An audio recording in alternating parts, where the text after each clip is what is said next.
burgeoning pop star who misses work regularly to go sing at award shows, record new songs, and do press for her upcoming album while I stay back and angrily hold down the fort. I understand on a surface level why she has to miss work, but at the same time, I don't understand why she's allowed to. I booked 2 features during iCarly that I had to turn down because the iCarly team wouldn't write me out of episodes to go shoot them. Then this week happened. The week where I was told Ariana would not be here at all, and that they would write around her absence this episode by having her character be locked in a box. Are you kidding me?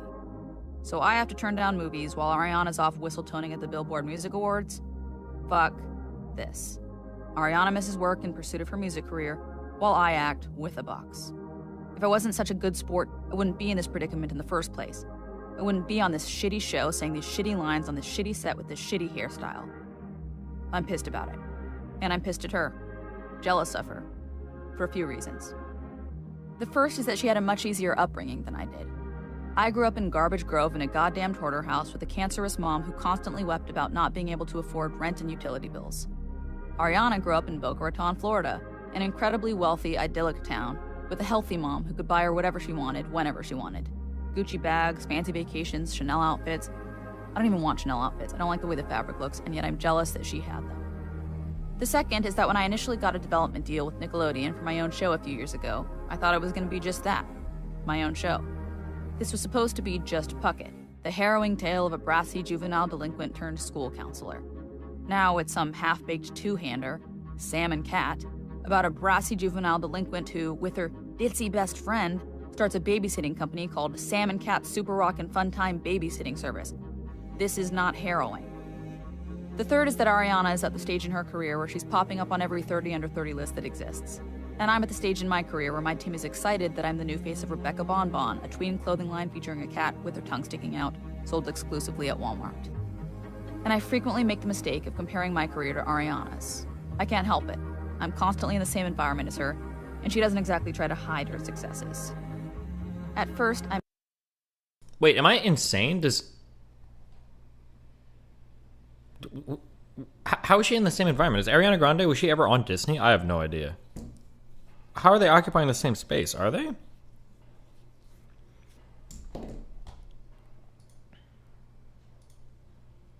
They were both on Nick? Oh, what show were they on? Damn, I feel old now. What was the Ariana Grande Nickelodeon show? Victoria? I've never heard of it in my life. Okay, well, never mind. Damn. Rip. I think the last batch of Nickelodeon shows I watched were like... It was like Lizzie McGuire, That's So Raven. Fuck, what else were there? It was like in that time period. I think iCarly was a bit after me. Drake and Josh might have been... Oh, wait, that's Disney. Oh, yeah, wait, what the fuck were the Nickelodeon shows I watched?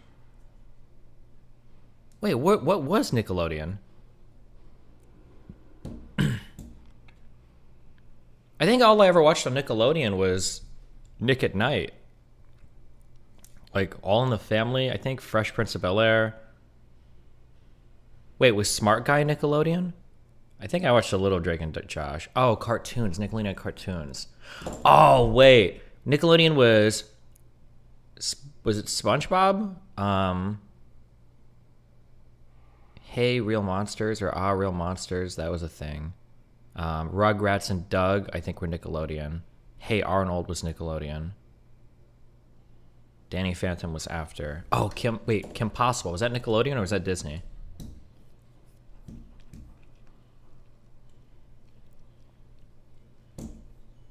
That was Disney. Oh, Cat Dog, Angry Beavers. Love you, buddy. Also, he wins.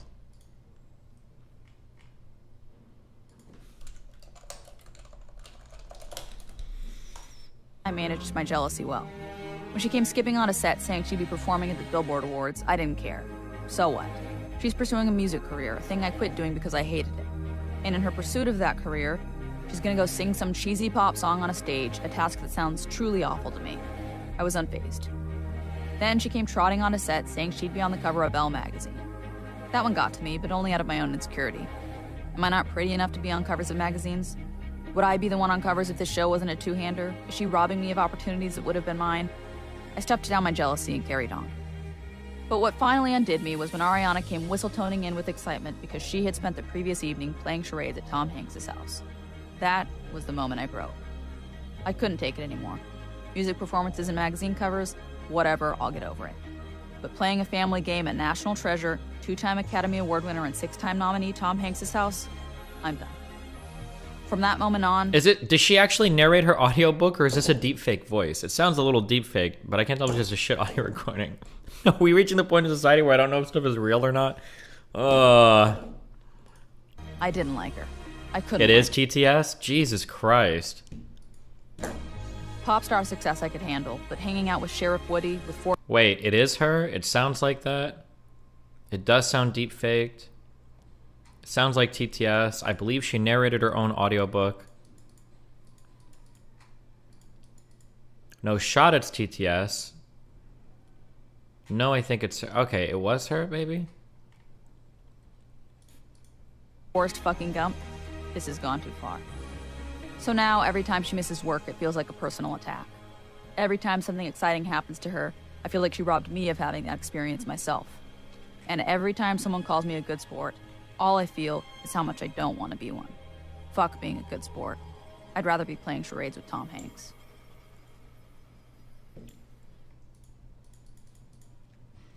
I wonder why the voice sounds so... there's like a shaky fucked upness to like TTS kind of. It feels like it had that, but... You just like to preserve the memories Everything of you things. hear on the internet is So I real, feel. dude. This is also not some ad, but I look actually up me at sitting everyone left of the watching. monitor reading out each donation Grandma's there message. with her poofy perm and her button nose and her intensity. The same intensity that always comes out when she's watching someone open a present. She's so invested in where gifts come from. Why does the audio quality sound so bad? Am I crazy? It sounds like there's it's not just her voice. It sounds like there's a Price of them, whether they were on sale or not. She must know these things. Grandpa's watching too, and snapping pictures while he does. I hate having my picture taken, but Grandpa loves taking them. And there's Every audiobook sounds like this? No, it doesn't. Have you ever listened to any audiobook in your entire life? Why would you say something that fucking stupid? Most audiobook recording qualities are fine. It's just one microphone and a voice. You don't even need that much bitrate to make it sound good.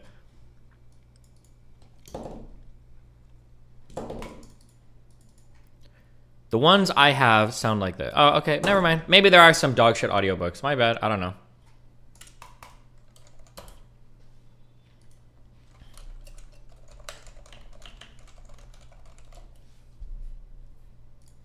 Do these sound horrible? Maybe these all sounded horrible and I just don't remember. Recorded books in corp... Do you mean, then, we can live from animals? This sounds fine. I asked. Yes. He drank it all down and then casually threw the glass at the fireplace. I stared at Oh shit, I think these were done by, were these done by Stephen Fry? It's been so long. Great Auntie Enid offered him a meringue. I don't know what the fuck this is, never mind. Does Stephen Fry narrate the Harry Potter audiobooks? Am I crazy?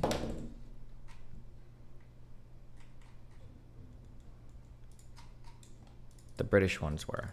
The British ones? There's a there's a British version?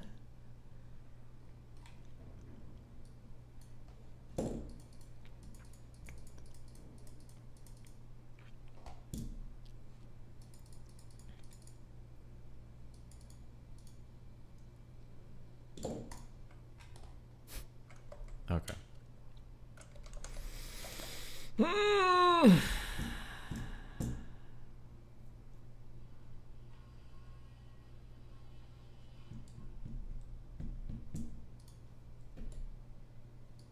Who cares, Domer? The rift is calling.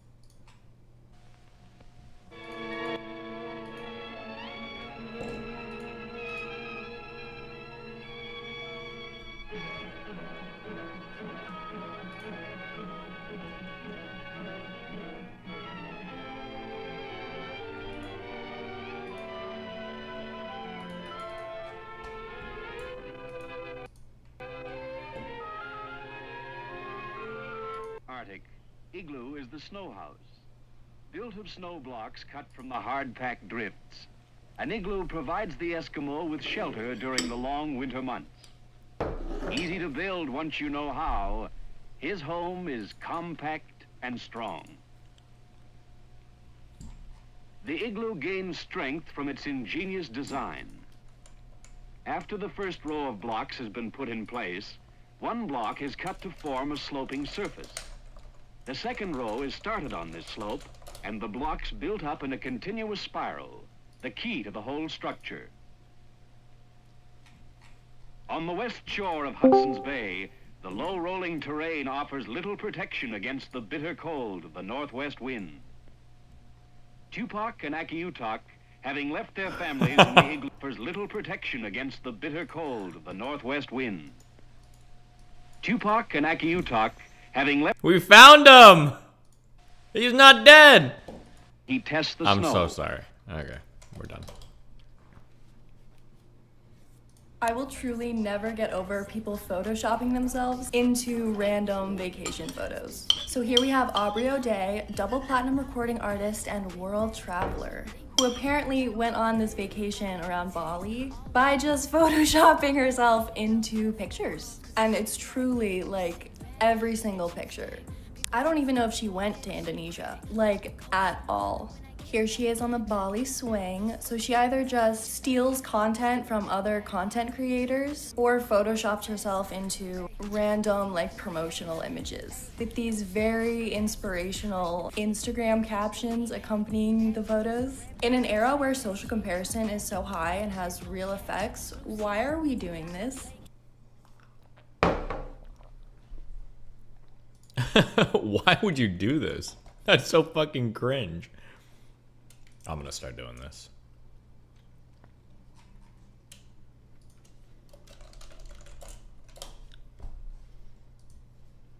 House of the Dragon is the new Game of Thrones prequel show. It's set... Cool.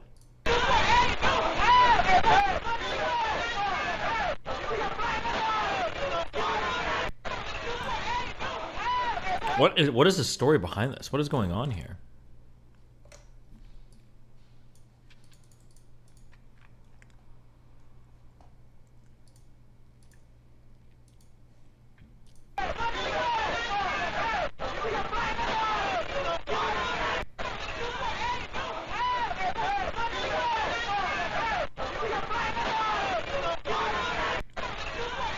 Oh, it was another flash mob thing?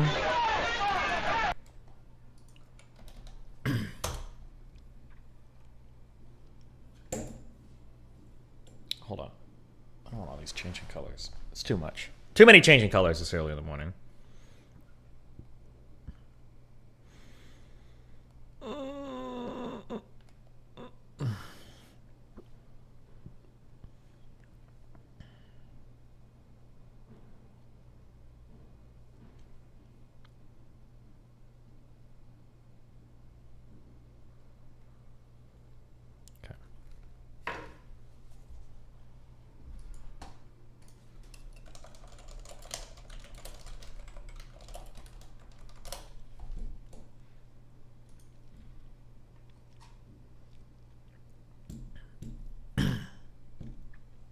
Are Republican cities safer than Democrat ones? Per capita crime, probably not, just because so many people live in Democrat cities.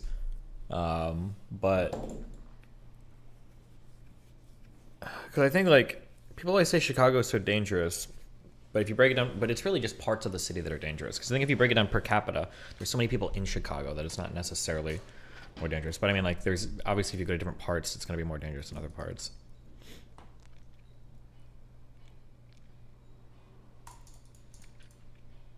But the when people do this, like that tweet,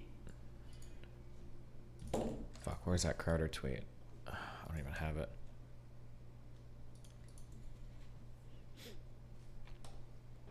Name one major Democrat city that's safe, affordable, and clean. I mean, like, where are all the Republican cities that are like economically prosperous? You know, are centers and hubs of innovation, and you know, create technology and wealth for the United States and the rest of the world. You know, obviously there are problems in cities, but to pretend that like, you know, bumfuck farming villages or and they wonder why it's a food desert ruffle places that have you know, population 10,000 aren't really contributing much overall to the entirety of the United States too. You know,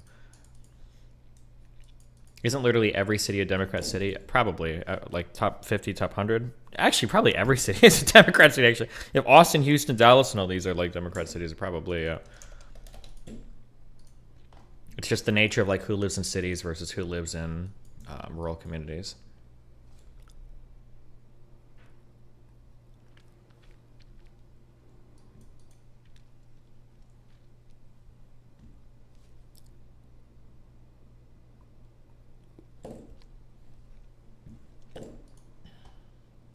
Hey Destiny, I follow your YouTube videos and appreciate your consistency on positions. 2 long-term relationships, one of which long distance 2 years just ended. How do I meet new people, real and antisocial? Wow, thanks.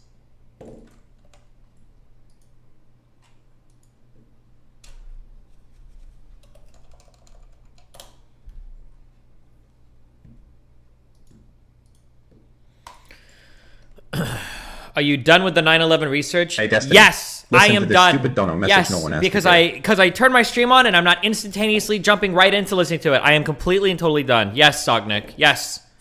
How do I make this guy mod? Yes, I am done. Thank you. Completely. Never mind the stream title. Never mind the fact that I have a debate coming up about it. Never mind the fact that I said I do today. I'm done because I turned it on.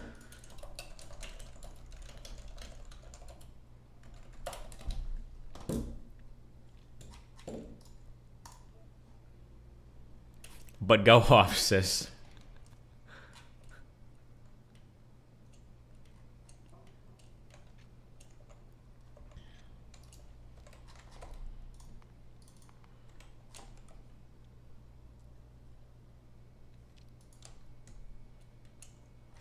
I made a jetpack. I don't know why people were telling me to, but it's...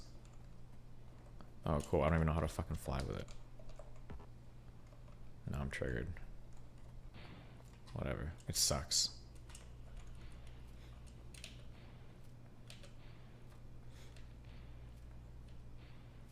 Go to space? I don't even know how to go to space, okay? I'm finishing all my research on the ground, and then I'll start looking at... I don't know what the fuck I even need to build.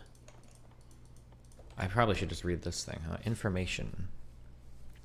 Space exploration.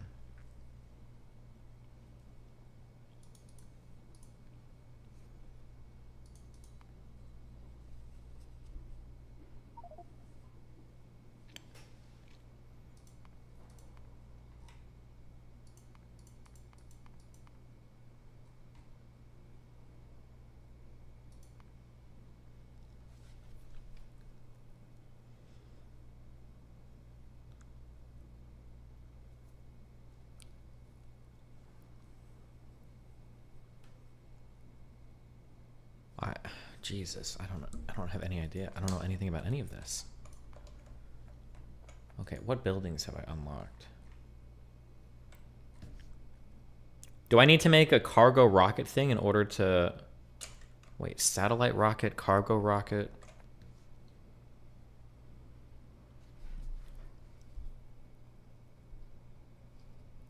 When aren't you gonna ditch this politics rubbish and play Fortnite? Poggers. A good one, dude.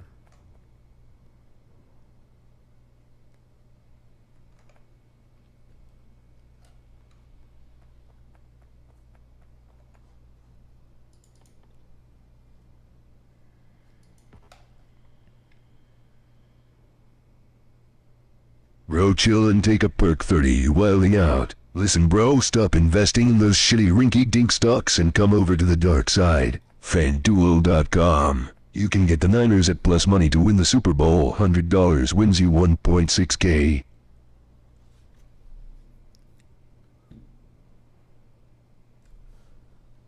Satellite on the satellite rocket.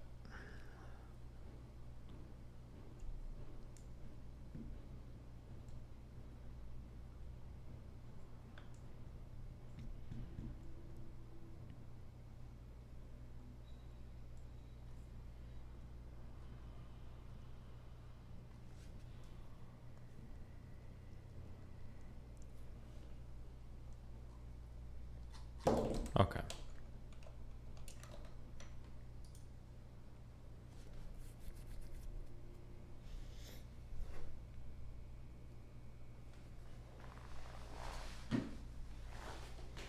Hassan Isaba is the only possible assassin that can be summoned. But Hassan itself is something like a title that was given to many people. As the head of the assassination organization, this particular Hassan is called as Hassan 100 Faces.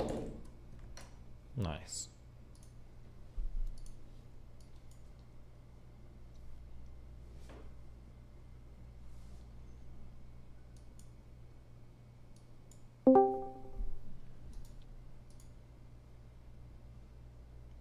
Hello. Destiny. I prayed that shit wasn't real. I heard you came out against work from home. As someone who's incredibly socially inept, work from home has been a godsend. Motherfucker, don't you try to take that away from me. Chat, keep being cute, white people happy. Bro, you're absolutely right. You being completely and totally socially inept means that the best thing for you is to just lock yourself in your house for the rest of your life. Very smart. What's up, Wolfcand? You know, I'm not even actually watching the stream. I didn't even know you were going to do viewer call-ins.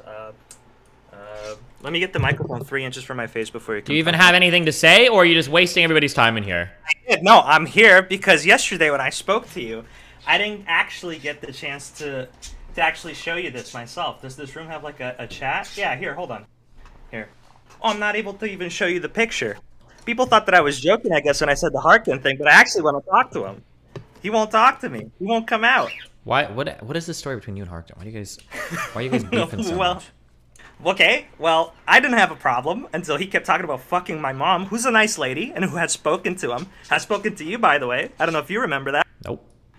No? Oh, well, okay. Well, you know, that breaks her heart. But, no, I made him a picture. He said that he was going to pay me for it. And then he stopped talking to me halfway through me working on that picture. And, you know, now he's talking about fucking my mom. So I might as well, you know, bring that up. Harkton, where's my money? Just let me out to dry. That's fucked up. And you're platforming this man, Steven. You're to blame, okay? You're part of this. Wow. You got nothing to say? You're just gonna enable this man taking money from artists who are suffering? Yep. Well, alright. Well, I didn't even know you were gonna do your call-ins. I just sat in here, so... Well, thanks for being a part of it today, okay? Well, you know what? Thank you, Steven, for playing Factorio. Revel, what do you got for us? Oh, fuck. Alright, hold on one second. Look, alright, I'm gonna be honest. Over the last, 2 weeks, I've made being a femboy my entire personality. Why? So it's time to ask you the femboy question. Okay, what? Do you consider... sorry, let me ask it this way. Does this have something to do with being gay? No. Okay, what? What do you consider... What do you think in your head when you think of a femboy? Femboy is a cis man that presents, very femininely. Only. That is the only definition of a femboy.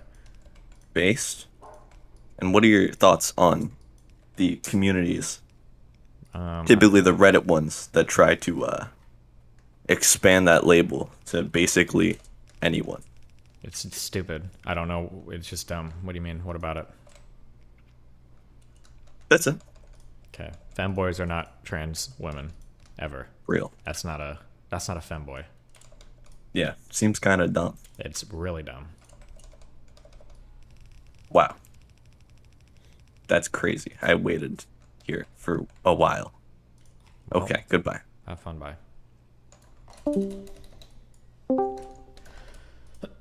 Fish Gaming, what do you got? Oh, I just want to say fuck that artist dude. Who? Okay. Snapple Monkey, what you got? Alright, let me... Hey, okay. I had a question. I got answers. When he talked to Sneeko about because he seems to watch documentaries a lot to get his information. Well, conspiracy theory documentaries, but yeah. Yeah. Do you think he's aware that for anything to be considered a documentary, it only has to be based on something true? It doesn't even have to contain a single fact? Do I say that again? What? For something to be considered a documentary, it just has to be based on something true. It doesn't have to contain a single fact in it. I guess, maybe, yeah. I mean, documentaries seem to be more like a style of movie making than anything else, but... Yeah. Do you think if he knew that, he'd, stop gathering information that way, or do you think it Do you think if I just told him that definition, it would just it would be like oh, he'd be like the black dude in the Best Buy commercial, like, oh shit, thanks, you solved it for me. StarCraft, woo woo woo. Well, maybe not that way, but kind of like maybe reconsider where he gets his information from. No, I don't think that's gonna. No. Oh well, okay. Okay, I love you, buddy. Yeah, see ya.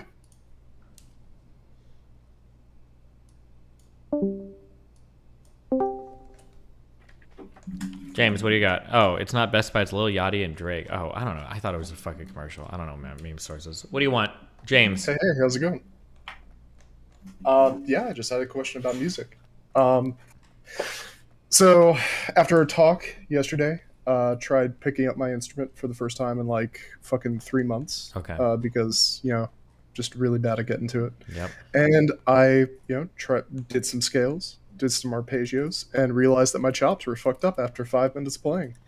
When it comes to music performance, I always think back to that debate that you had with that fucking Groiper guy that said that he was like a professional. Yeah. No, the other guy, Mio, I think, or something. Yeah, the one that said that he was a professional musician. Yeah. What is the cap on like a musician to you? Is it what sets the bar for that? I'm just really curious. I mean, it's going to depend a lot on what we're talking about, right? How about like music performance?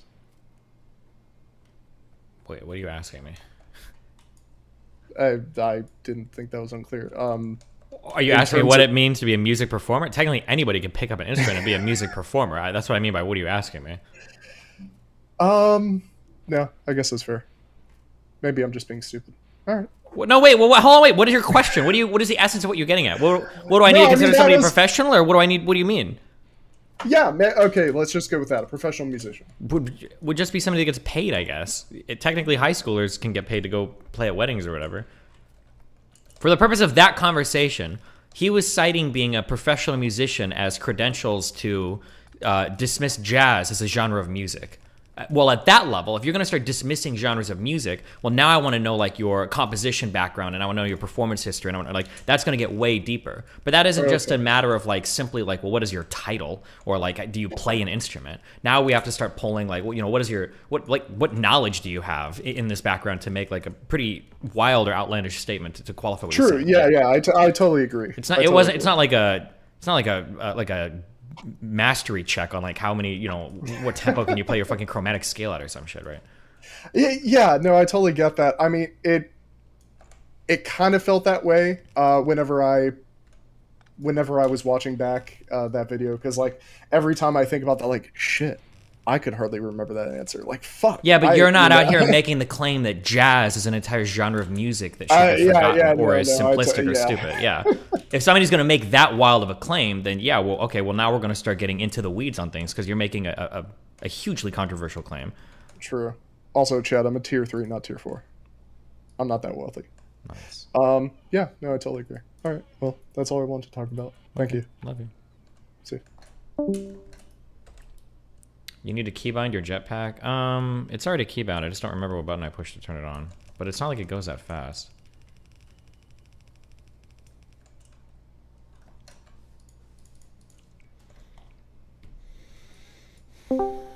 Gameplay student. What's up? You again. Testing. Loud and clear. Cool. All right. This time I'm not here to ask autistic questions about Factorio. I'm here to see if I'm wrong about something. Oh, boy. Yeah. So the other day I got into a game design discussion, and the discussion boiled down to, I find it really interesting that you can make board games that are the same property as video games, and you can still gather that essence with them being wildly different mechanics. And I thought I was pointing out in that discussion how I think games is one of the few mediums you can do that in. Wait, we need to start defining terms. Have an essence of. What do you mean by that? Like just the same intellectual property, or what? Like, what do you mean? So, like, let's say I was to make a Doom board game. Okay. I could still give that frantic feeling of running around a map and blasting away demons, even though you're not doing any reflexes to actually shoot any demons. You might be rolling dice to actually hit the demons.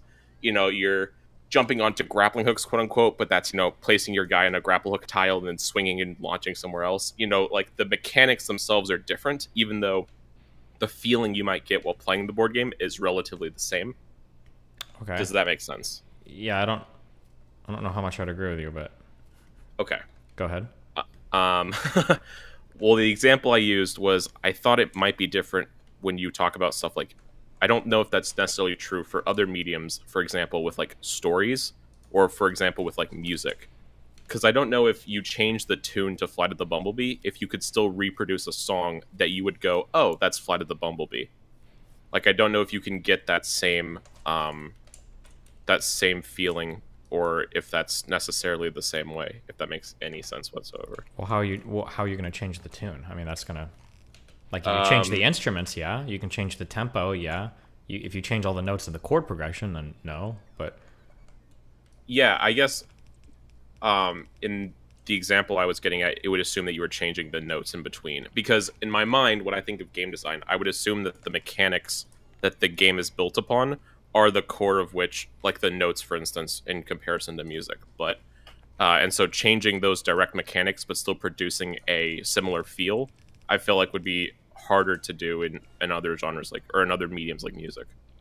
I mean, it's just going to depend on what you change, I guess. Sure. Like, yeah, like if you're changing notes and chord progression of a song, it's going to be almost completely unrecognizable. If you change instruments, it's not going to change much at all. But it's just going to super depend on what you're changing. Okay.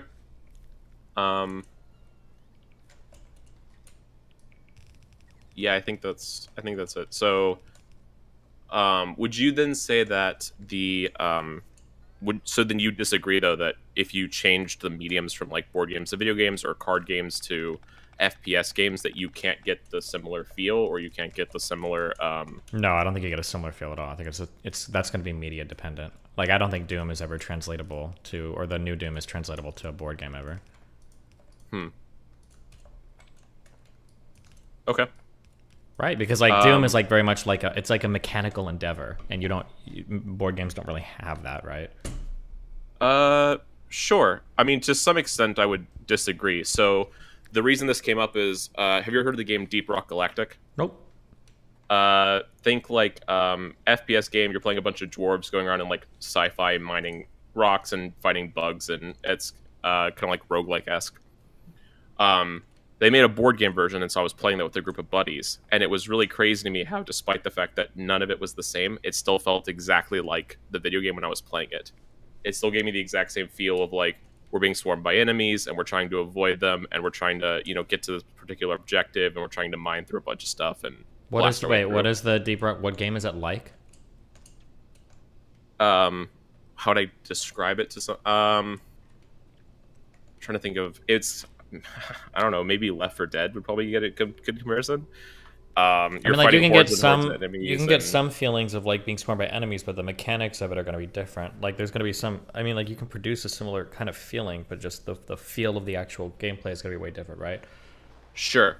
Yeah, I guess what I'm trying to figure out is if there's like not necessarily a specific feel of the mechanics, but if there's like a meta feel of like, this is what this, when playing this in general, I think of this emotion, or this specific nuanced aesthetic that I can reproduce in another medium, if that makes any sense.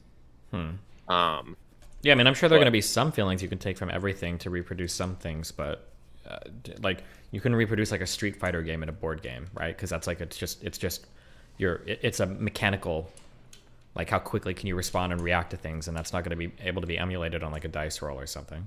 Sure, that won't be, but would you say that the feeling of playing a fighting game where you're trying to outsmart your opponent and you have a set of moves and they have a set of moves could be relatively converted, where maybe instead of using dice, you have like cards, and each card is a move, and so you play a specific set of moves, and then you see, like almost like a rock paper scissors of like, did this move beat that move, and did I parry your dash attack or whatever, and you can mind game your opponent that way. Yeah, you can do that, but games could become incredibly feeling similar. Well, it would be fundamentally a completely different game though, because now you've completely changed it over to like a strategy game, whereas before it was like a mechanical game, right? Sure, I'm not disagreeing with that. I'm simply saying that the feeling you get outside of those mechanics. So I guess the real discrepancy would be, do you feel that you can get a similar feel of a game across the board despite separate from its mechanics. I mean, if you Like, depending if I on was how to meta you get on the feeling or what level of abstraction you're at, then sure. Like if we're talking about like a baser feeling like excitement, I mean, like if we go abstract far enough, then yeah, I guess we can emulate the feelings. But the things that make video games unique can never be replaced or emulated by board games.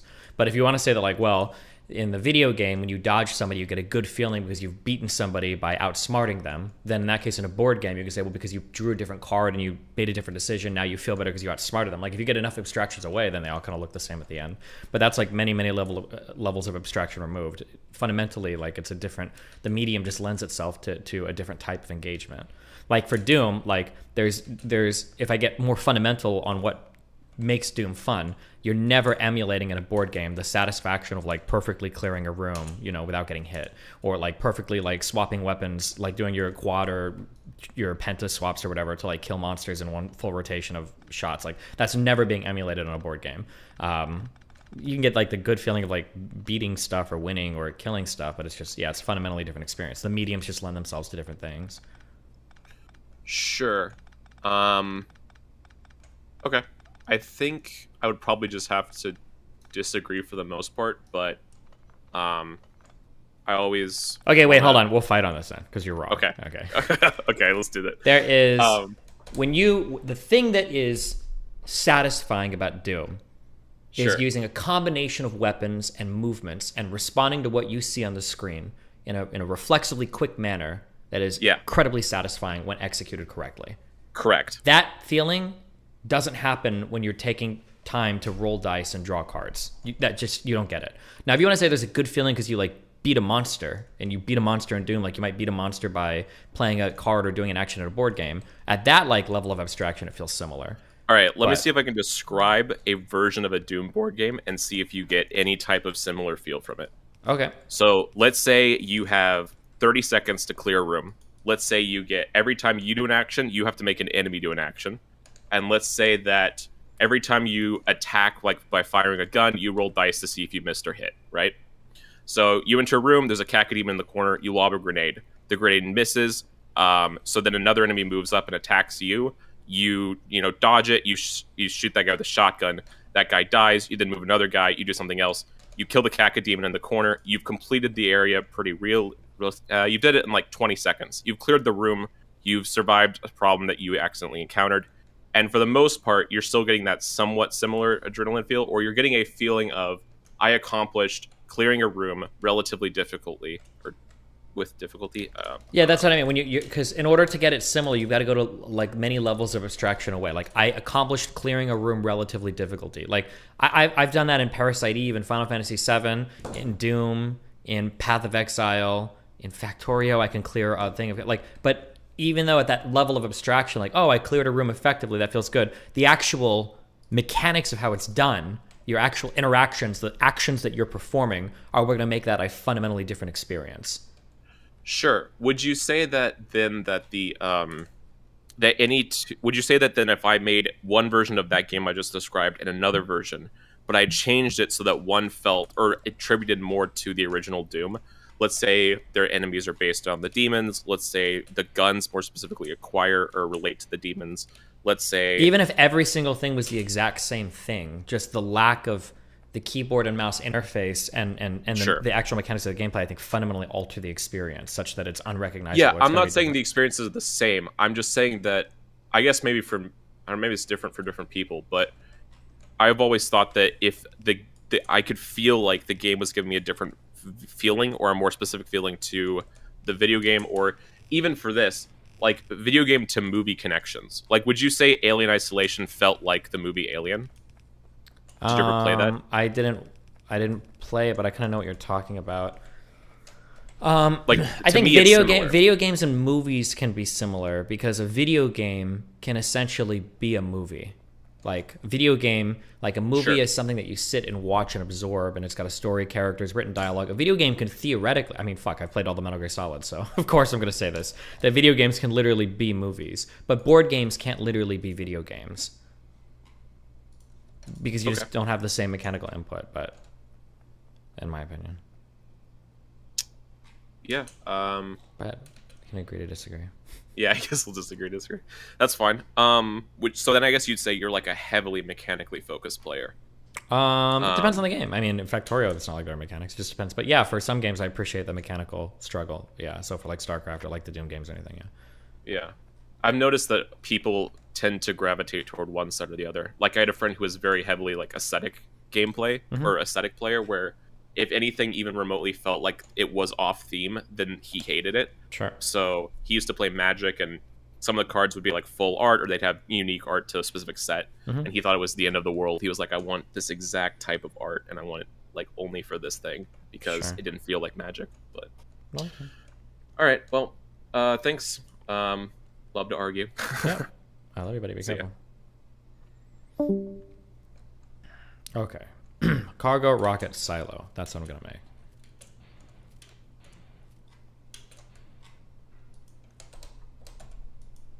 Oh god, these are gonna start freaking the fuck out.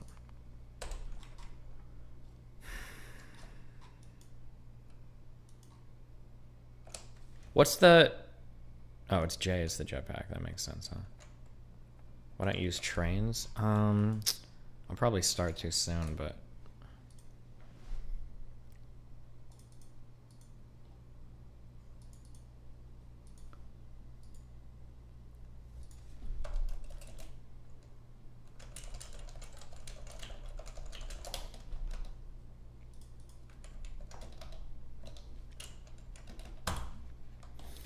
What is this?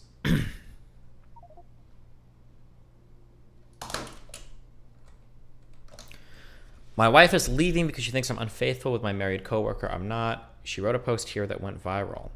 And now she got all the reassurance she needed to believe that she's doing the right thing. She's the kindest, gentlest, funniest, most beautiful girl I've ever met, and I'm all hers. I love her, and I've never loved anyone like her. I'm hers, mind, body, and soul. Everyone who knows us is shocked. Everyone who's seen us together and been around us is saying that she's lost her marbles. Yet she trusted internet strangers to tell her I'm bad news. Is this the original? Oh. I want a divorce after 9 months of marriage, but people in my surroundings seem to find this odd and immature.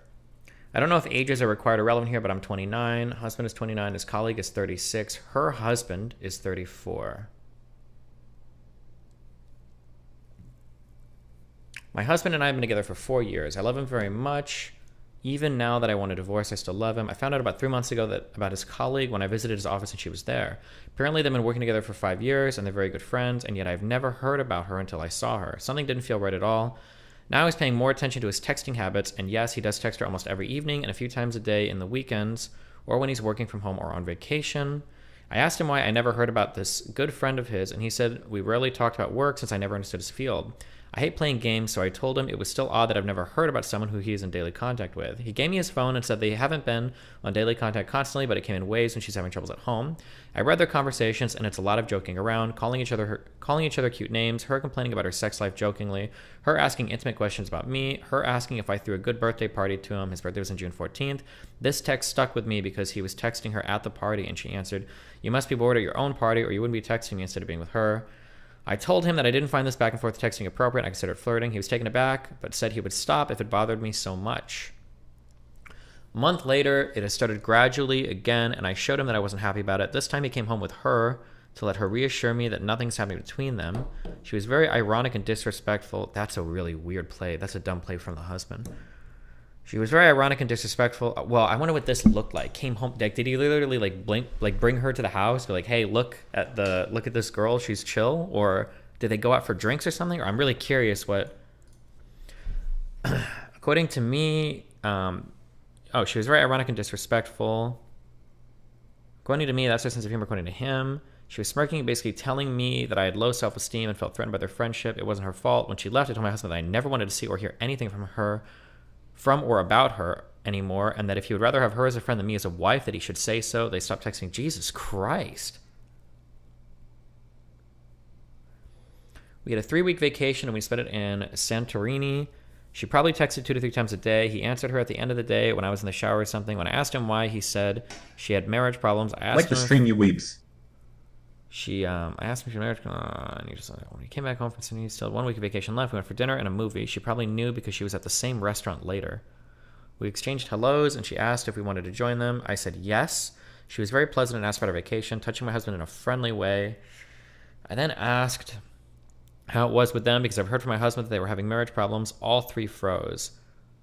Oh, God, why would the wife say this? Oh, no. Oh, it's like autism on autism on autism. Oh, Jesus.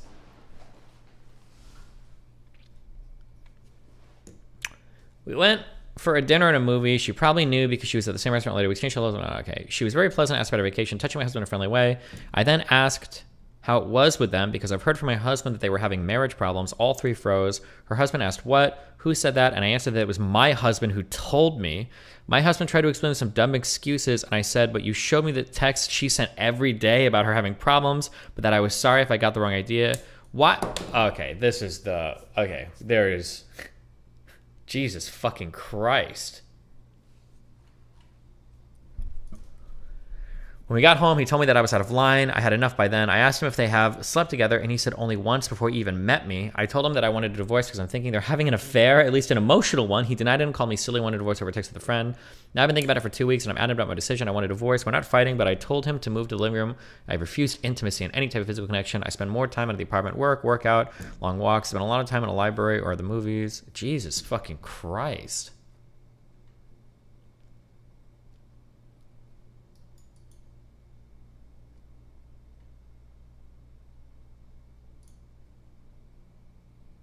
Have to side with the wife? Seems like you had plenty of opportunity to cut the contact. Wait, why would you cut contact with a friend over this? This relationship is fucked.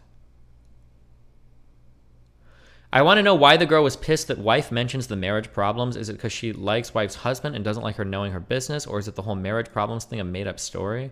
I'm 95% sure it's because coworker's husband wasn't aware they were having problems. Coworker's telling ops husband all these things while her own husband is oblivious. You don't know that. It could be a number of things. Like, if I'm getting it, like, I will say that, this is complicated.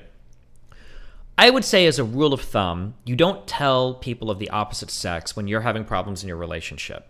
That is almost a universal rule that I follow, and I hope Melina follows, or she does now after the Bob 7 stuff. Because when you start telling other people that you could be with your relationship problems, it sends a weird message. But, apparently, one, this is a longtime friend of his, which on its own doesn't mean anything, but two, they're both married, and they both know that they're married. So that changes things a little bit. Like, if me and Melina, I might be more likely to complain about a relationship thing if I had a friend that I knew was a friend who was married, because it's not like we're doing anything. I'm not sending, like, I know you have a husband. No, I would do that. Yeah, 100% I would. I'm trying to think of people I know. Like, if there was weird stuff going with me and Melina, or if I felt weird about something, I would probably feel comfortable talking to Erudite about it because I know that she's married. I know that they've been married forever. They're in a monogamous relationship. Yeah, I feel like I can talk to her about it, and I'm not sending weird signals. Like I'm trying to fuck her or do anything weird because we have that back and forth friendship. But if I was talking to her about a personal problem with Melina, and then me, Melina, and then Nick and her went out to dinner, and then Erudite's like, oh yeah, and then Nick says something like, oh, Melina, like, your guys' relationship is, like, really rocky, right? Because Erudite was telling me about the text that your husband sends. That's so autistic on so many levels. I couldn't imagine somebody saying that. How fucking stupid would you have to be to say something like that at dinner? That's the husband's behavior here is not perfect, but that is by far the most autistic part of the story. That she would just verbally diarrhea that into the air. If for no other reason, wait, it was a double date when she said that? Yeah, they were on a double date and she just says that.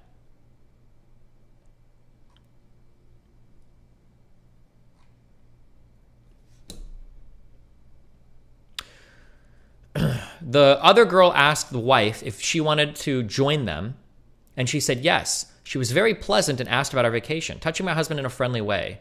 I then asked how it was with them because I'd heard from my husband that they were having marriage problems. All three of them froze. Her husband asked what, who said that, and I answered that it was my husband who told me.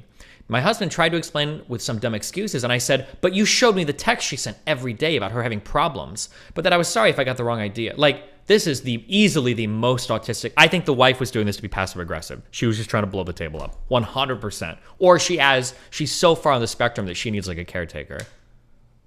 Like, it almost sounds like the only reason the wife said yes to this was so that she could go to that table and stir shit up. Like, that's what it sounds like.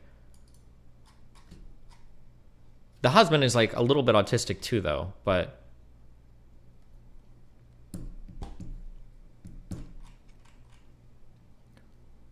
the wife probably didn't know how deep the lies are, so she just made the comment without thinking. Well, what has the husband lied about, though? Like I said, the only thing the husband's done is not realize that, like, a lot of people are probably uncomfortable with how close you are to a female coworker, although she is married.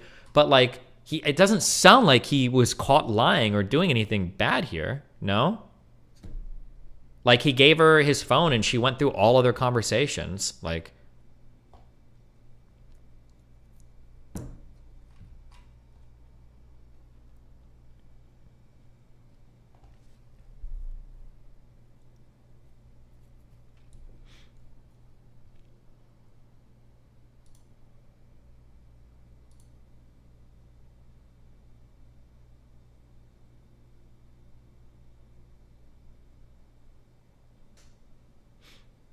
this is so, and now here come all the autistic Redditors that are like projecting their work environment onto everybody else.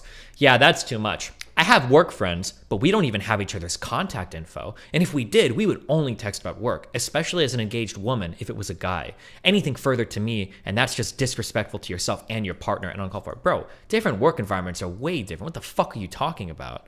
Like,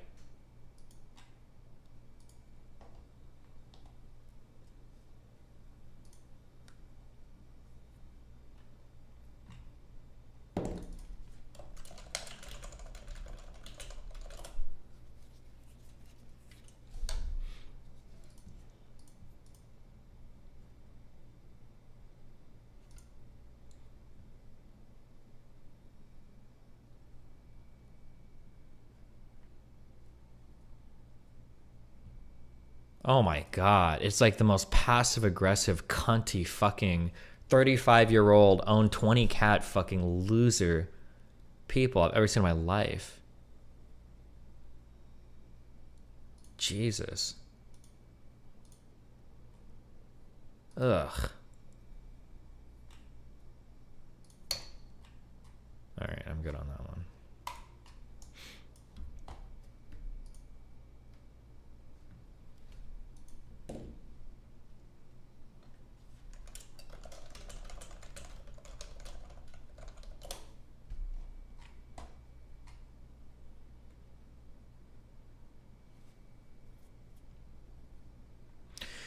Female coworker lied about the marital problems to have an affair. That, Floppy, that could be the case, but that's a jump.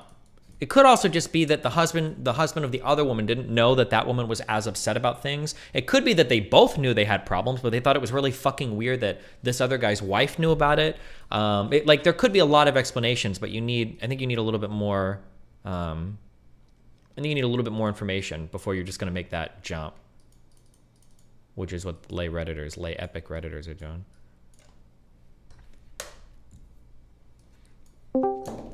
What? Hello? Hello. Oh, fuck, I'm in. Okay, first of all, the rule you have with the not telling your coworkers shit is... Wait, hold on. Say you sound like you're a little bit underwater. Can you say that again? Okay, my mic's so fucked up. I'm sorry. Okay, what kind of mic do you have? It's current year. How do you guys still have fucking mics? I know. Chad fucking raged at me last time I came on to talk. I'm sorry. I don't have... Go ahead. What's your thing? Yeah. Okay, I'm watching your stream. So the rule is good, but like you obviously can have like female or male, if you swing that way, co-workers where you can like talk about your relationship. It's so like simple actually. Like I have so many Wait, friends. You can or you can't, or what are you saying? You can. Oh. Of course you can. Okay. Yeah, it's like especially if like they're both in a relationship. If you're both in a relationship, like with like different people, and like you can just like talk about your relationships and not even like even like slight problems and like slight inconveniences and stuff like that. Like you made it seem like you cannot talk about like almost anything that's wrong with your relationship. And Wait, I made it sound like that? Yeah, when you talk for the first time, I think. Oh, yeah. If you have a single friend who is the opposite sex, you should never talk to that person about problems with the relationship. Yes. Yeah, I'm saying I'm saying you should. You could, but like minor problems, like slight inconveniences, like my significant other didn't do the dishes or something like that. I'm like slightly annoyed by that, and you can like connect. I don't think. I just don't think you never should. No, no, it's just not really? worth it. No, you're asking for trouble. You're asking for so much trouble doing stuff like that. I would super hard disagree on that. Like, no fucking way. Especially if the other person can relate to that, and like she can be like, yeah, sometimes it's kind of annoying. Like we fight over that too. Sometimes, kind of like. Maybe if it's over like really, really, really minor stuff, maybe like if it's just like dishes or trash, but like inviting somebody to shit talk your significant other or think you're shit talking your significant other is you're in the danger zone. No, I'm not talking about like shit talking, but like you have. No. What you're describing is shit talking. That is shit talking. When you're saying my significant other fucked this up or doesn't do this well enough or whatever, you're shit talking. I don't think so. It's shit. It isn't really. It's like you're just like kind of annoyed by them by doing that. It's just like it's talking shit. I don't know why you would phrase it like that. It's just like because that's what it is. It's talking shit. Your partner sucks at something or they're doing something bad or wrong, so you're talking a little shit about them. My partner didn't fucking take the trash out. They never do the dishes. Like that. You're shit talking them. Yeah, I mean, I guess you could say it like that, but it just doesn't. It's not you get. It is. That's literally what it is. Okay, sure. You can. Okay, then I change my mind. Then I say you can shit talk them a little bit. Okay, it's not a big deal if you do. Okay, and yeah, it should be okay. I think it should, especially if the other person has a significant other and you can like kind of connect on that, and you can like it's not like you really hold it really against them that they hold what against them, like that they didn't like do the dishes or do something bad. How old are you? I'm about to. I'm 22. Okay, here's my anecdotal experience. Okay, take it or leave it. Okay, maybe it doesn't mean anything. Okay, when you engage somebody in a conversation about your partner, and you start shit talking the partner. Okay. In my opinion, the undercurrent of what's happening is in a way. You're almost inviting the other person to show that they're better than your partner, or you're at least trying to make it aware that you have problems with your partner. That's like the undercurrent conversation that is being transmitted, whether you're aware of it or not. And one of the ways that people will flirt with each other when they're cheating, or if they're in like a shit relationship, is they'll constantly throw their partner under the bus when they're talking to another person. So let's say like I'm talking to a girl and I see that, we're hanging out at the office. I'm like, oh man, like, God, like fucking Melina like never does the fucking dishes. It's so horrible. Like there's two ways. Hold on. There's two ways that she can respond. Either she can be like, oh yeah, that's horrible. Like I'm anal on doing dishes. I always do the dishes. Or she'd be like, oh wow, like yeah, that sucks. Like she sounds like really lazy. That's the impression that you're leaving with the other person, and that's like the subtext that's being communicated. And it's I don't know. I mean, I get it. Like, I understand, but like, why can't it be like you ask a person like, what do you most fight about in your relationship, and they say like, oh, sometimes my partner doesn't do the dishes that often, and kind of like, yeah, it kind of annoys me too, blah blah blah. But like, that's a part of their like kind of like character, and you like deal with it, and like especially because most of the fights in relationships are usually about like minor stuff. At least in my case, I had a girlfriend for like 2 years now, and like most of our stuff, most of our fights are like about like minor things, like doing the dishes, taking out the trash, just like really minor things, and like relating to other people in relationships about that feels kind of like comforting, I guess. Why? What? But do you understand what you're doing? You're finding because comfort. You're finding comfort with another woman about the deficiencies of your woman. It is the most toxic thing. They are deficient. I'm okay that they are deficient, though. Like I'm fine with that. I accept them. I accept their deficiency, and I'm finding like solace by talking to someone that understands that it's okay to have a flawed. All right. I mean, I can't talk out of it. I'll just say, listen, dude, be careful. You're playing with fire, and yeah, it's. I really don't think I am, but okay. Okay. I'll ask you, like, how would you feel if, like, you found out that, like, your wife is at work and she's talking to Chad Thundercock, like, bringing up, like, yeah, like, you know, he's cool, but, like, I hate that he never puts the toilet down, or, like, she's, like, venting relationship issues to some guy at work about you, and they have, like, a friendly/flirty relationship. Yeah, I would kind of feel bad about that, I guess. Yeah. Okay. In your perfect state of mind right now, you would feel a little bad about it. Now imagine if you guys are having a huge fight, okay? And something serious comes up. And now in the middle of that huge fight, you know, your wife goes to another room and now she's texting.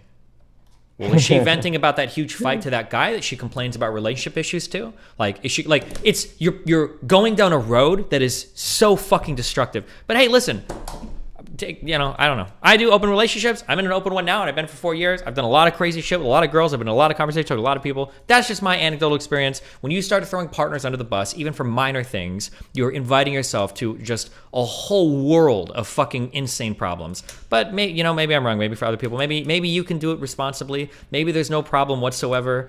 You know, it is what it is. You know. Yeah, I mean, I would never do that to like with I would never talk to another girl that I like or anything like that, and like vent over my. Sure, but I'm just saying people can get it's real easy for people to get the wrong ideas. That's very true. Yeah. Okay. Melina lightly vented about relationship problems one time, and the next day I have like an A-list or B-list Hollywood actor blowing up my phone, calling me literally abusive on some like crazy random shit that she told him. Okay, like I've seen this happen at all levels of society with all sorts of different people. I'm just saying it's generally not a good idea, but whatever, if you want to try it, go for it. You have to be aware that you are literally playing with fire. Okay, absolutely playing with fire. Be careful. Okay. I think you can do it responsibly, but you have to be careful though, and it cannot be about like huge issues, like huge fights, as well. Okay, that's all I got. And one more thing, you should play Enter the Gungeon. It's super fun. I've already played it, but thank you. Okay. Ah, fuck. Are you gonna play Silksong when it comes out? Maybe. We'll see. Okay. Good luck. Bye. Chipless back in for the 27th time. What's up? Yo, man, can you hear me? Bro? Hi. Yeah, I can hear you. Wait, bro, can you hear me? Yeah, can you hear me? Yeah, okay, you can. Sorry, give me 1 second. Let me mute the stream. What are you in the 27th time? It's the third time. Third time. Okay. What's up? Yeah, I wanted to ask you. I saw the interview, well, not the interview, the debate you had with Fuentes and Sneeko. And at one point, I can't remember exactly what you said, and I can't find the vote for some reason. But I think you told Sneeko that you couldn't believe in God unless you were also religious, something like that. You remember? Yeah. Yeah. Can you elaborate a little bit? I think that people that say that like I'm spiritual or I believe in God but I have no religion, I think they're just lazy. I think they're scared. They're literally trying to extract like the easiest, nicest parts of religion without any of the difficult parts, and it's just the laziest, dumbest thing in the world to me. I just have no respect for it. I think it's really stupid. But don't you think you can like I'm gonna use myself as an example, right? So I'm Jewish, but I don't consider myself particularly religious when it comes to Judaism, but I still think of myself as ethnically Jewish. Okay, ethnically has nothing to do with the religion or whatever. That's I know. I'm just making like the distinction. But what I do believe in God, and there are certain aspects of the God I believe in which correspond to what how can I say the system that defines God, that is Judaism, right? So I believe in an all-loving God, for example, and that's like partly religious, but it doesn't make me a religious person, I don't think. And I can get the argument that you are just lazy, but that doesn't mean that you don't believe in God. That's what it seemed like you were implying to Sneeko that he didn't believe in God because he wasn't religious. At least that's what I took from it, but I could be mistaken. I guess I just don't really believe it. Or I guess you can say you believe it, but you're like living in perpetual and eternal sin, which makes me wonder if you really believe it at all as well. But I mean, why? Like, if you believed in God, why wouldn't you be making an effort to strengthen your relationship, get closer to Him? Just walking around going like, "Oh yeah, I believe in God," but I don't have like any formal way of like defining or clarifying that relationship. I'm not sure. Are you talking about me or are you talking about Anybody in general? Like that does like why would you? Yeah. It's a virtue signal. Like, I mean, as long as you know that you're not actually connecting yourself to God through your actions, like you don't deceive yourself, I don't really see the problem. Like you can believe in God and be perfectly aware that you're not like. Then you don't really. Then do you really believe in Him? How can you say you really have a belief then if you're not doing anything to like actually measurably strengthen that belief? Or strengthen that relationship? If you truly believe in a God that can condemn you to eternal damnation or eternal salvation. Okay, yeah, that's the thing, right? Then it comes down to the system of belief, because in Judaism at least, there's not that we don't have the concept of eternal damnation, so there's no disadvantage for me not to like follow the religious. Okay, I'm gonna admit I don't know much about Judaism, but there's no way that's true. There's no penalty for. No, I swear. Look, so we have. I think it's in the Talmud. We have something called the Sheol. I think it's called the Sheol. Yeah. So it's basically like a 1 year purgatory for those who have committed, haven't lived a. I'm not gonna say like a God-fearing life, like a worthy life, and I don't think there's like a super strict definition in the Bible for that. But basically, if you have been sinful in that way, you stay in purgatory for 1 year, and then you just go to heaven, basically. There are exceptions. That sounds like dog shit, and I feel like if I dug more into Judaism, that wouldn't be the case. There's no way that a Jewish person could live a life of sin for their entirety of their life and just have 1 year in purgatory and then they're good to go. Yeah, that's the thing. There are exceptions. So, for example, Mr. Adolf doesn't get an easy out in that sense, but they are for like people who have committed like the most evil of sins, I guess. So I would guess something like a mass murder, a genocide, probably has to qualify, right? Otherwise, everyone goes to heaven. But yeah, I mean I think that's a pretty good summary. You can look into it if you want. But yeah, anyways, I mean, again, it depends on your system of beliefs, right? So if I don't believe in eternal damnation, then there's not really any particular that's the thing. Like you told Sneeko, if you are a God-fearing man, then you have to be religious. But there are certain religions where you don't really need to fear God. Well, hold on, wait, just real quick. I'm sorry. When I say God-fearing, right? Fear in a religious sense is usually synonymous with respect, right? When somebody says you have the fear of God, it doesn't mean you're actually scared of Him. It means you have an awesome respect for Him, right? That's what fear means. So God-fearing typically means you're somebody that respects the awesome power and reach and everything that is God. It's hard for me to believe that somebody could truly believe in God and not make any attempt to formalize the relationship. It'd be like loving a woman for like your entire life, but like never getting married or moving in with her. And you're like, oh no, I love her. She's like the love of my life. She's my soulmate. It's like, well, why aren't you doing anything about it? Well, I don't know. I have a really big love for her. No, it doesn't seem like you're not acting on it. So when I see non-denominational Christians that have no formalized way of practicing or doing anything, they basically treat God as like a meditation exercise. I'm like, okay, well, wait, what the fuck? You're just meditating. You're doing like Christian yoga is essentially what you're doing, in my opinion. Yeah, I agree. And in that case, I think that you could find that would be an example of someone who believes in God, but is not particularly religious. Like, I mean, I think we have a fundamental difference, right? I don't think the two concepts are so interconnected that you can be one without the other. But I get the point that you're saying that like God, at least as far as we know, comes from religion. So disconnecting them might not be as black and white. But yeah, awesome. Just wanted to talk about that. Thanks, man. Have fun, buddy. Yep, have a good one. Bye-bye.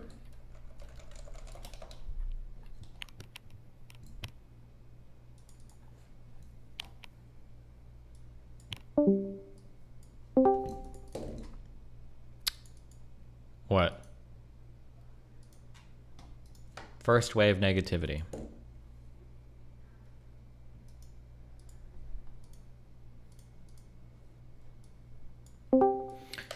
Happy plants. Holy shit, dude. Wait, can you hear me? Loud and clear. Okay, what's up? So we all know chatters can become very parasocial towards you, just because that's the nature of your relationship. Cool. But do you ever find yourself being parasocial towards chat? Like, do you ever find yourself watching a video and being like, man, I wish I could react to this with chat? No, I don't think so. I might think of something like, oh, this will be funny to show chat later, I guess. Maybe. Does that count? Yeah, I guess. And if I can just kind of build off of that. So, like, so I've heard streamers like Hassan say that I think a streamer, the parasocialness with chat goes both ways sometimes. Do you think majority of big streamers get an unhealthy amount of self-esteem / validation from their chat? Yeah, it's probably not. Yeah, probably, yeah. Okay, cool. Yeah, because a lot of people's like self-esteem and their confidence and everything kind of like hinges on what chat thinks about them at any point in time, yeah. Okay. And last question related to that. Do you consciously consider the amount of time you're spending in your own community? Like, do you ever feel like you're jerking yourself out too much by spending too much time in the subreddit or in chat or anything like that? No, considering my chat's shitting on me half the time, I don't think so. All right, well, that's all the things I had. All right. All right, thank you so much. Have fun, buddy.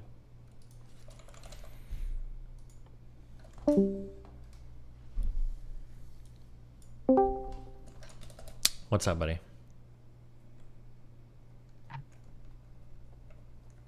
Hello, hello. Hello, hello. How you doing? Oh, damn it. 1 second. Destiny, possibly. Hold on. Make sure my... Hello, hello. Hello, hello. Hey, buddy. Hey, how's it going?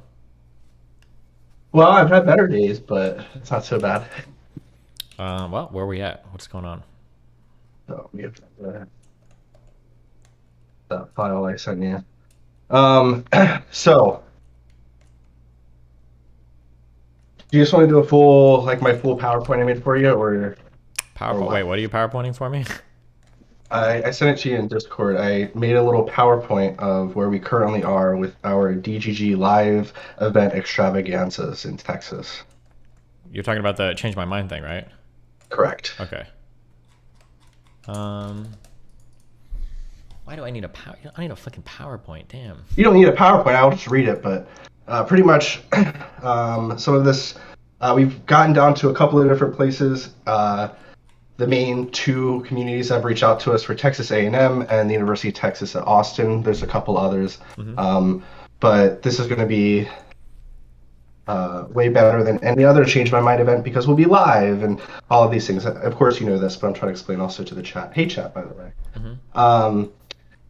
So in terms of what we need, my boss just confirmed to me that he won't need any of the equipment in the coming year. So I'm getting the switcher, I'm getting a couple of the cameras and a bunch of other things. And so we won't have to pay for anything, potentially, unless if we want to get better equipment.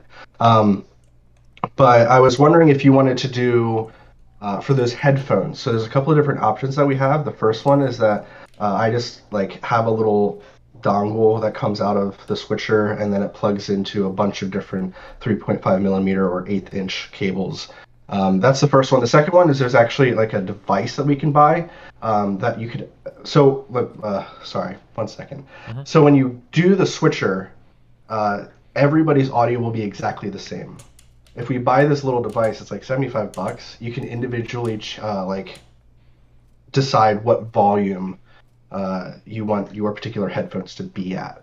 So that could be a really good. That's like the main thing. There's like a lighting kit. There's a couple people I've talked to at the campuses who might be able to get us some of the last bit stuff for us. Volunteer needs. So if you go to either of these campuses or when we officially release where we're going to be going, we need help with setting up the tents, cameras, tripods, camera operators. If anybody in Texas or at least in the Austin, College Station, Houston area want to help out with being a camera op, you can. We need people to do promotions as well as potentially a photographer. So if you take good photos, it'd be cool to have you there as well. You should wait. For all the roles here that you need potentially filled out, you should make a post on the subreddit, and then I can Gotcha. bump it or I'll whatever. do that. Just like that. Let's see. Also, oh, you could also ask the club people if they have any of these resources on campus. They might, maybe. So one of the tricky things is, especially with any technology renting, and this is true at my school, it's true at all of the ones that I've reached out to so far, you can't use them unless if you're a student doing it for a class project. So that's the main issue I'm coming up with. But again, we have all of the cameras, the switcher, we have everything that we need. It's just a couple of like little things that would be nice. So I'll post on the subreddit and get more people. Gotcha. Yeah. Did you want to look through those topics, or do you want me to read them out for the different places? At Texas A&M, we have the Democrats, the moderates, the Democratic Socialists, and the Public Policy Research Institute are all interested in helping us, but none of them can host us. So I'm reaching out to a couple others that are on that list that I sent you. We need somebody to host us in order for us to actually get on campus, right?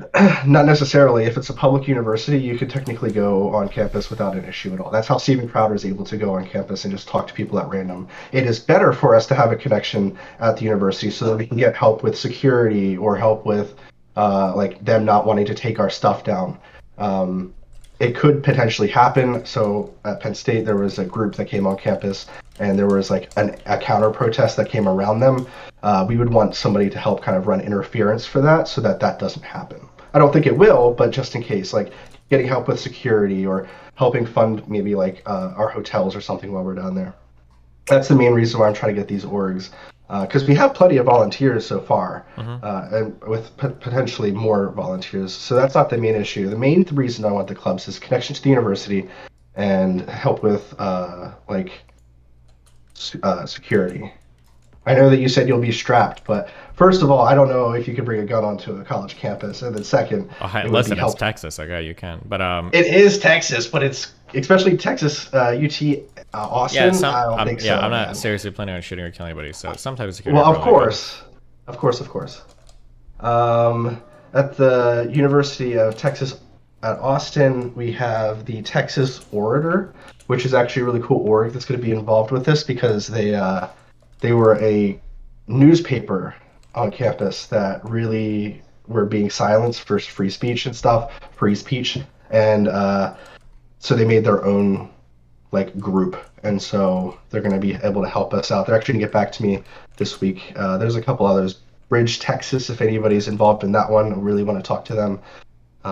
Texas Votes, a couple other organizations. So those are the two campuses that we have. The other ones that we've gotten a lot of responses from UT San Antonio, UT Dallas, and Arlington, which are right beside each other practically. The University of North Texas, and then the Lone Star College at Sci-Fair are all of different ones that have reached out. If you wanted to do three, I would recommend UT San Antonio just because there's been like an entire group that's formed that's been trying to like make you come there. Yeah, San Antonio, if they're going to put that much effort in, I mean, San Antonio would probably be good.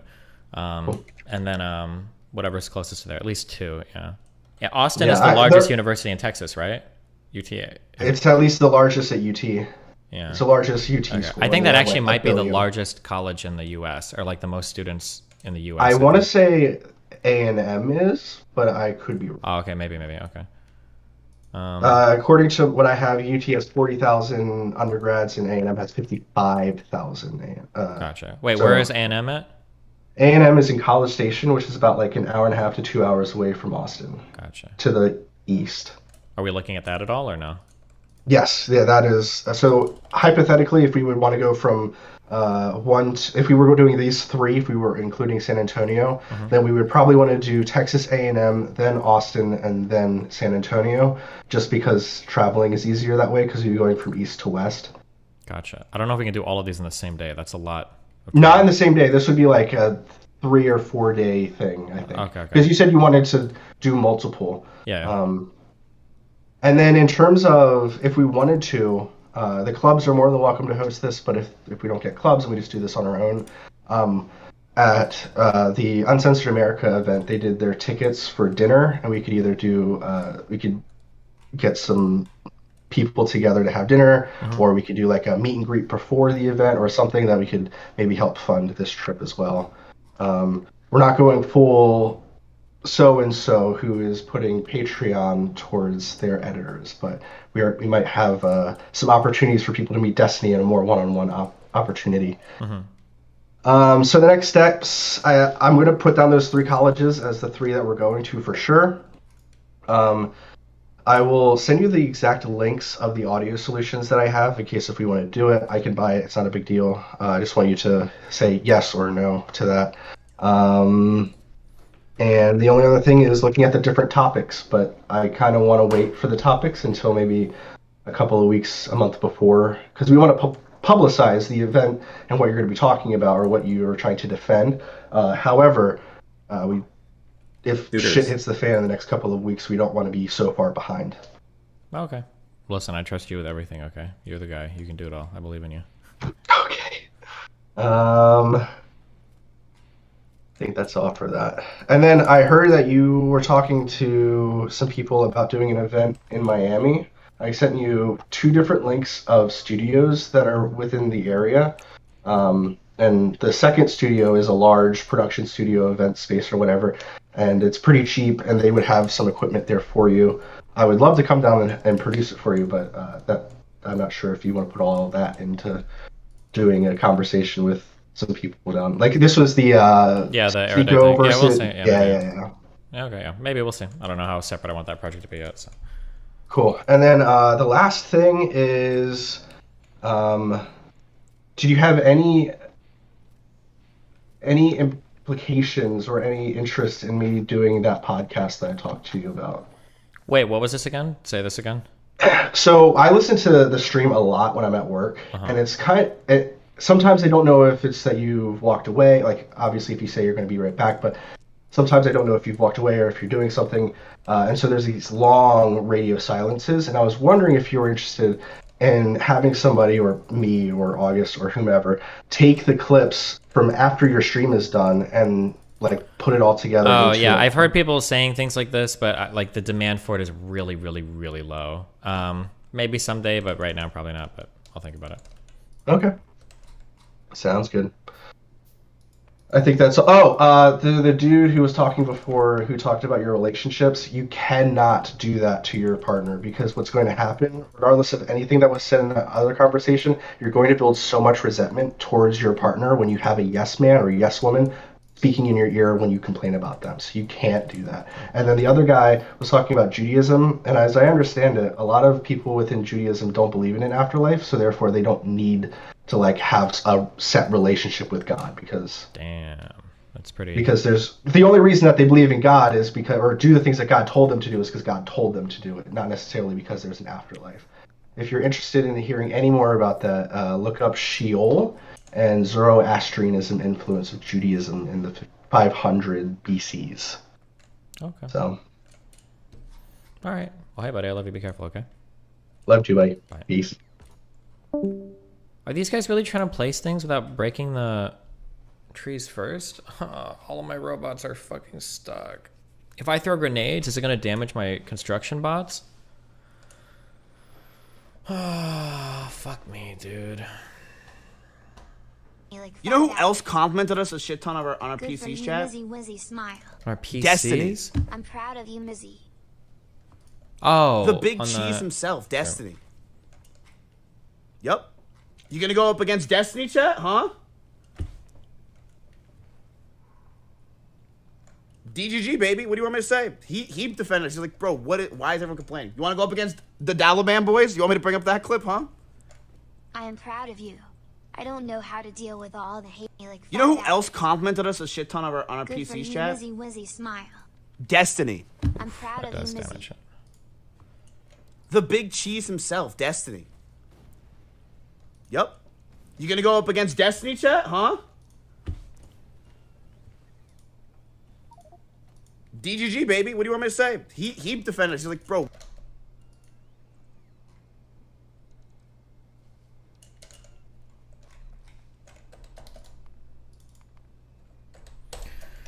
Oh, fuck me. It's 9/11 time. It's 9/11 time. Mark Cuban gets sued. Mark Cuban is being sued for an investment he calls as close to risk-free as you're going to get in crypto right before it all crashed. I'm not trying here to tell you it's 100% risk-free, but it's as close to risk-free as you're going to get in the crypto universe. Create an account using the promotional code MAVS100. Well, that didn't turn out so well. It turns out now you can use code SUETHEMAVS at checkout to recoup your money. Now, is this a sure thing? No, but it's as close to a sure thing as you're going to get in the world of suing billionaires. Because fast forward several months after the Mavs jumped into this investment opportunity, the almost risk-free company Voyager declared bankruptcy and froze everyone's money. More pain in the world of crypto. Voyager Digital files for Chapter 11 bankruptcy protection just days after the broker suspended withdrawals on the platform. Now, I reported on this a few months ago, how Voyager disguised itself as a low-risk business and used misleading marketing to make incredibly dumb lending decisions that some people would call doing a 2008. Now, because of that, a class action lawsuit has just been filed against Voyager and Mark Cuban. It claims that they both promoted a Ponzi scheme that cost a lot of people money. So today we're going to dive into this lawsuit to figure out what's going on. So to begin, the first thing you need to know about this story is that this is actually the second class action lawsuit against Voyager. The first one happened almost a year ago. It's called the Cassidy lawsuit. The main allegation in this lawsuit is that it accuses Voyager of lying, which I know is a bit like accusing Ezra Miller of a felony. It's about as unsurprising as the sunrise, but plaintiffs accused Voyager of lying about claims of 100% commission-free trading. Voyager advertised that when you buy Bitcoin or Ethereum, there's no fees to do so, which obviously sounds very attractive until you realize that Voyager makes millions of dollars in fees despite having no fees. So how is that possible? Well, they make money on something called the spread. This is the difference in price of when you buy and sell. And this is how a lot of free brokers essentially work. Except in the case of Voyager, they had told people that they had a special technology saving them even more money called the Smart Order Router. According to their marketing, it identifies inefficiencies in the crypto market, which it then uses to, quote, get you a better price on your trades, which all meant, according to Voyager, they only make money when you save. It's cute. This is what they're describing here is analogous in the world of finance to something called payment for order flow. It's kind of funny. You give price improvement to customers in order to basically like buy and sell like big trades for them or whatever. Hey Destiny, it's Ron Paul's birthday today. Can we all wish him a happy birthday, DGGL? Yeah, happy birthday. This wasn't true. Allegedly, Voyager charges their users the highest premium on trades across all competitors. And, quote, on all but one occasion, Voyager's prices were worse than whichever exchange they were compared to. So the only person this Smart Order Router... Hold on, sorry, YouTube retard. And you vehemently defended payment for order flow. Yeah, because there's absolutely nothing wrong with payment for order flow. But one of the things you have to show that you can get in trouble for is if you can't give price improvement to your customers. There's nothing wrong with payment for order flow. Actually, wrong. I'll go one step further and I'll say I do oppose payment for order flow, but it's not for the retarded reason that you do. You oppose payment for order flow because you think it's front running, because you don't know what either of those things are. I oppose it because I don't think there should be commission-free trading, because we need to put guardrails on to protect retards like you from downloading an app like Robinhood and losing all of your fucking money on stupid meme shit that you read about on Superstocks. So I do oppose payment for order flow, but only because I think there should be some friction relating to retail trading, because when dipshits like you can download any app and throw away all of your mom's fucking allowance onto whatever stupid fucking meme shit that you see on the internet, then I think that's a problem. And we saw that around the GME shit. There's like a million fucking people who think they have all the markets figured out and they don't understand everything because they got into like frictionless free trading. And now they're like the most conspiracy-minded people in the fucking world. So you got me. Was working for was really Voyager. And in hindsight, it's... Destiny has terrible investment advice. Do not listen to this. Tyler Jones, tell me what I said was wrong before I permaban you. Go. Go! 99% of retail traders are losers in the market. Everybody knows this. If you are a retail trader, more than likely you are a loser. You've lost your ass on retail trading and you've lost your ass on crypto. Frictionless trading has been a mistake. It's literally fucking dopamine hits. Frictionless trading is TikTok for people that think they know finance. That's all it is. There should probably be some friction involved when you go to do a trade, so you have to stop and think for more than the 2 seconds it takes you to mash the button on your cell phone to buy some fucking penny stock that, you know, some friend on Discord told you was a great deal. Tell me what I'm saying that's wrong, Tyler. Go for it.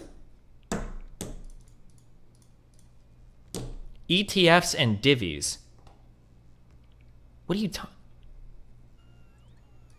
I tell people to buy ETFs all the time. What are you talking about? ETFs are like 80% of my portfolio. Bye. You're a perma man. Bye. You're just a dumb fuck.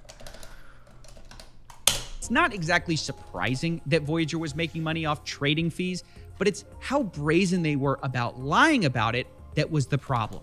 Voyager repeatedly advertised things like getting you the, quote, most Bitcoin for your buck with images of Voyager checking multiple exchanges for pricing, but this is allegedly false. And that's what lawsuit 1 is about.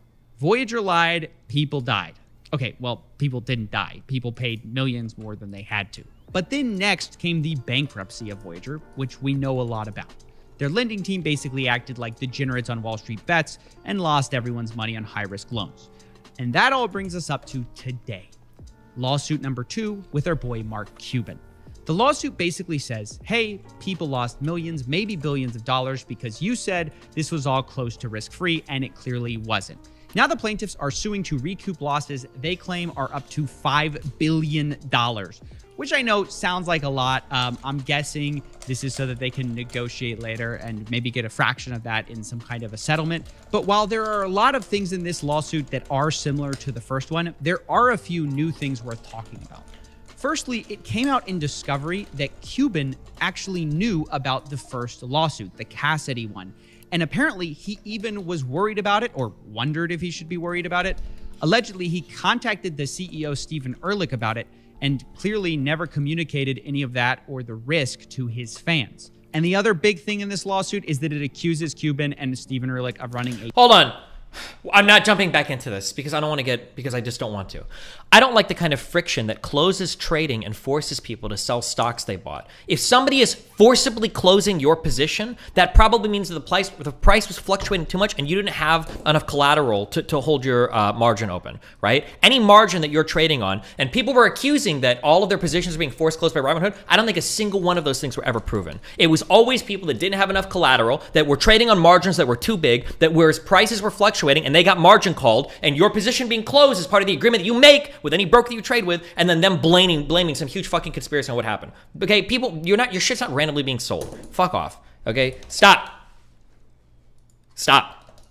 A Ponzi scheme where basically they were kept bringing in new people to pay for the other people until it all imploded.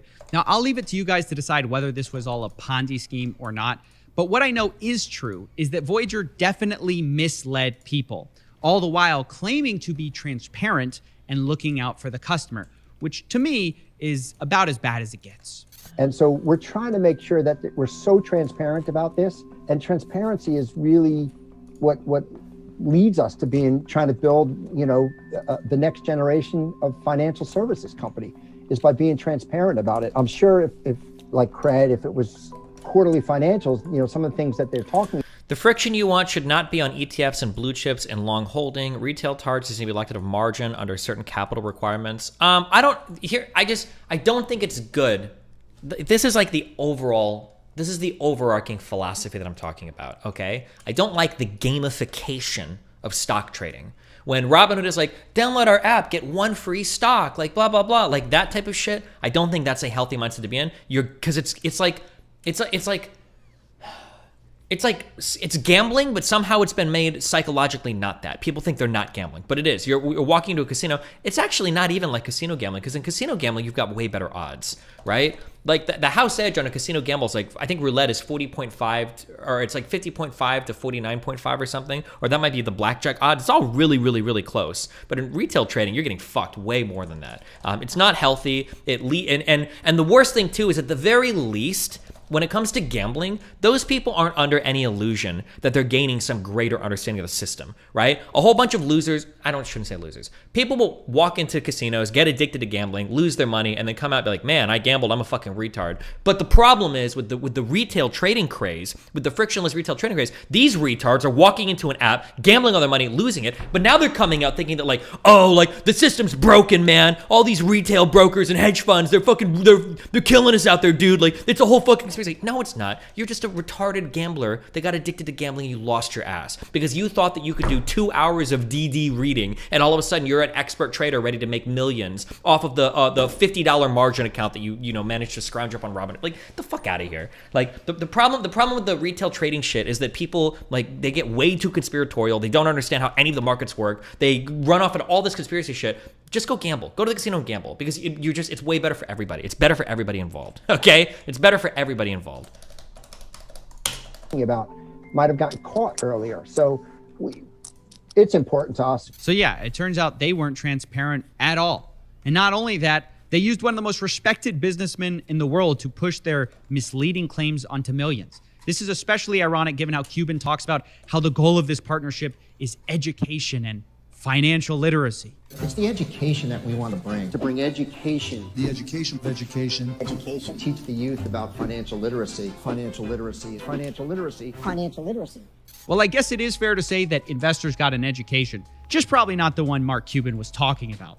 The whole irony here is that Cuban is always pushing the same trash that he's ranting against. Like on the one hand, he'll call metaverse real estate the dumbest ever, which to be fair, might be true. But then on the other hand, he turns around and gets caught in scam after scam. And at some point you have to ask yourself, when does he become responsible for what he says? Especially when he's one of the most recognizable businessmen on the planet, thanks to Shark Tank.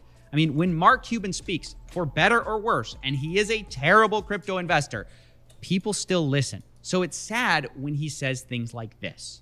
There's a lot of ways to inexpensively start to get an understanding. And it's a lot easier than even opening up a savings account. It's a pain in the ass to open up a savings account, particularly for your kids these days. There's so much paperwork and, whether it's yourself personally. Wait, what? How much paperwork is it to open a fucking bank account?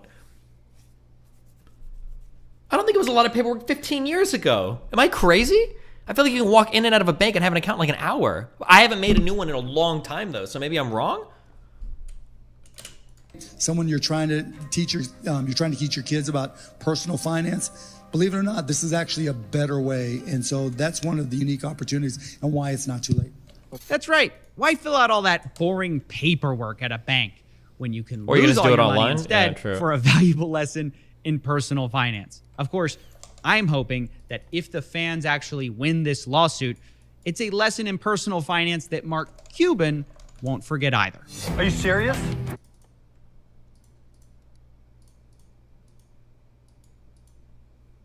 Okay.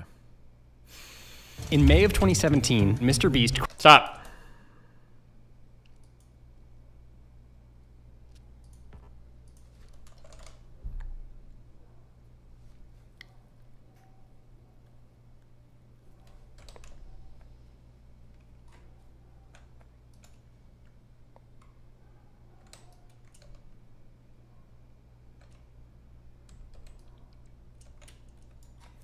Destiny, click me. No. We have to do 9/11 shit. It's time to go back in. White names. Enjoy your final moments of freedom. Because when I come back, you're out of here. Banished to the closet.